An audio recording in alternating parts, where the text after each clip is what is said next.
Monday edition of Liquor Trivia. Oh, we are going to have some fun today. That is for sure. So, let's start this week off right. I have a doozy of a trivia game that is sure to test your knowledge. We got these laser-faced sunglasses to give away. People, the sun is out. Summer is here. We're out on the roof deck right now. You can't have too many pairs of sunglasses, am I right? Not to mention, sunglasses set the mood. These sunglasses say, hey, I'm cooler than you, and you should have noticed that when I walked in the door. So, be the quickest to answer all 5 questions, and you will be able to snub your friends on the street. Today's topic is all about arcade games. Remember arcades? Spending all your allowance just to get your butt kicked in Street Fighter by the older kids? Similar to arcade games, if you miss a question today, you can simply buy back in using the second chance button. It's the button at the bottom that says, hey, I have a job and I'm not afraid to use it. So, let's get started. Let me pull these up so I can see. Before home consoles, the only way to get your video game fix was to head to the mall and spend a ton of quarters. One thing that's so great about arcade games is how charmingly simple they were. This classic game is one such example. For Q1, in which arcade game do you try to cross a busy road without getting run over? Is it Rampage, Frogger, or Space Invaders? I mean, come on. This is a softball of a question, right? There is a bit more to the game than just crossing the street. You also have to navigate a river by jumping on logs and floating turtles. Everyone in the world has probably played it at least once. Of course, I'm talking about Frogger. That's right. Oh, it looks like a lot of people got incorrect. 0 incorrect. Hey, it looks so, guys, part of this is that we are in beta. If for some reason you weren't able to answer, because I do have a lot of people on here, if some reason that you weren't able to answer, go to our linker channel on Instagram and tell us. We want that feedback. We want to hear from you. We need to hear from you. Let us know. If you think the host is ugly, well, that's not likely. Anyway, let's move on. Frogger is such a cultural staple that it's even the subject of an episode of Seinfeld. You won't find an arcade open today that doesn't have some iteration of it. It's me, Mario. The lovable Italian plumber has a lot to do with how popular video games are to this day. Since his very small beginnings, he has come a long way, to say the least. He has appeared in over 30 games, but for Q2, looks like we're waving a little bit in the wind. You're going to have to deal with that. I can't wave with you. In which game did Mario first appear? Super Mario Brothers, Donkey Kong, or Wrecking Crew?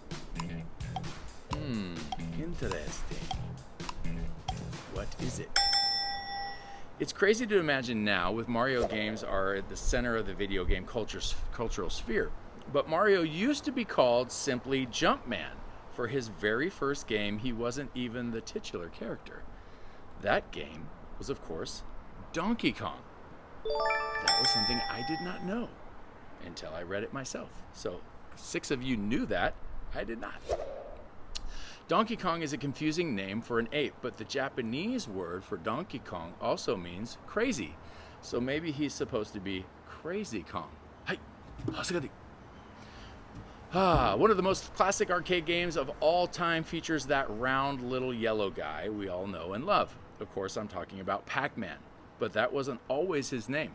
For Q3, what was Pac-Man's original name? Pac Guy, Mr. Pac, or Puck-Man? This is another one that I did not know originally. But again, I'm not a very smart fellow. So, Pac-Man took on the world by storm when it debuted in North America in the year 1980. Within just a year, the game accrued over $1 billion in quarters. But the original Japanese version was known as something slightly different. It, of course, was Puck-Man. I did not know that. That's so interesting to me. Arcade operators were worried kids would scribble out P and write F on all the machines, prompting the name Switch. That one was, yeah, I get it. Okay, let's move on.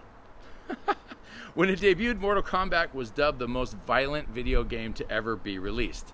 The blood and gore in the game was simply just quite tame to today's gamers, but Back then, it was so much that it single-handedly inspired the ESRB rating games have today. Who was the final boss in Mortal Kombat? Was it Goro, Reptile, or Shang Tsung? Another tough one. The plot of the game was quite confusing for casual audiences. You pick a character and fight your way all the way. Oh, there's my battery. Fight all the way to the big 4-armed demon warrior named Goro. And then once you beat him, you fight the real boss, Shang Tsung. Seriously, I don't know how 3 of you knew that one. That is a tough one. I'm not going to lie. That's a tough one.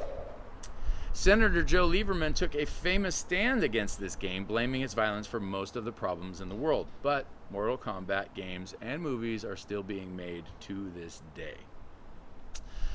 Russian game Tetris was an instant hit when it debuted in mid-1980s. Although the name Tetris is synonymous with its game now, it confounded gamers back in the day.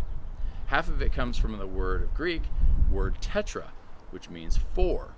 For your last question, the name Tetris is a combination of tetra and what other word? Is it oasis, tennis, or genesis? Gosh, we're learning so much today. Tetris is more than a video game. It's a cultural phenomenon.